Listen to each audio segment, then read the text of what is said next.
Dans cette partie, nous allons voir comment nous pouvons ajouter une colonne dans notre tableau que nous avons importé. Donc, imaginons que notre colonne date, nous voulons dupliquer au fait cette colonne. Donc, on peut utiliser au fait l'onglet Ajouter une colonne, comme son nom l'indique. Donc, ça permet d'ajouter des colonnes dans notre base existante. Donc, ici, il y a un bouton Dupliquer la colonne. Donc, quand je clique sur le bouton, donc il y a une nouvelle colonne qui a été créée que je peux utiliser pour faire des transformations. Par exemple, je peux utiliser cette colonne pour identifier au fait les années qui sont associées aux dates. Et pour ce faire, je peux le tourner au fait dans l'onglet Transformer et au niveau des dates, la possibilité au fait d'identifier les années.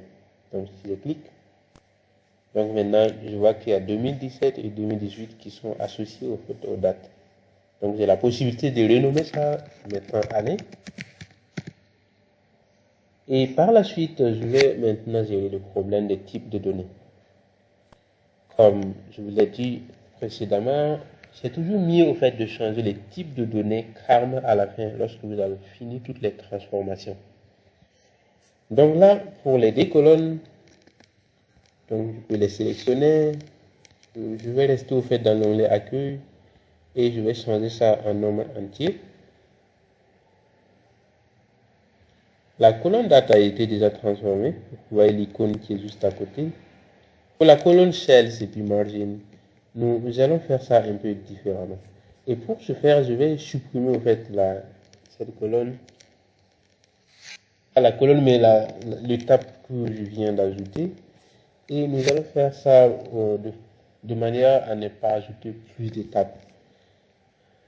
Donc, pour commencer, au fait, c'est un fichier provenant des régions des États-Unis. Donc, plutôt, il considère les points comme des virgules. Donc, du coup, nous allons transformer ça.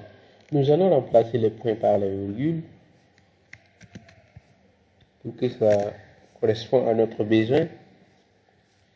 Et maintenant, en fait, je vais recommencer en fait, les transformations des types de données. Donc, je sélectionne les deux colonnes, type de données, je vais mettre nombre entier.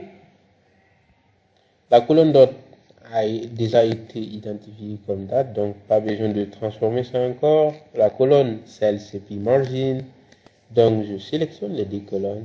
Donc, type de données, je vais mettre nombre décimal.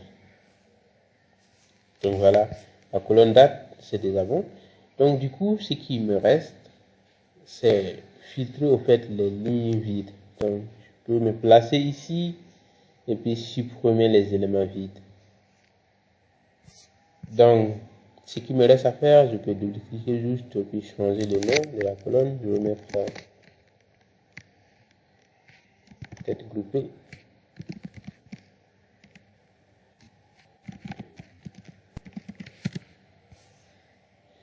Et voilà, nous pouvons maintenant charger dans Excel. Et pour ce faire, on va utiliser la deuxième option, fermer et charger dans.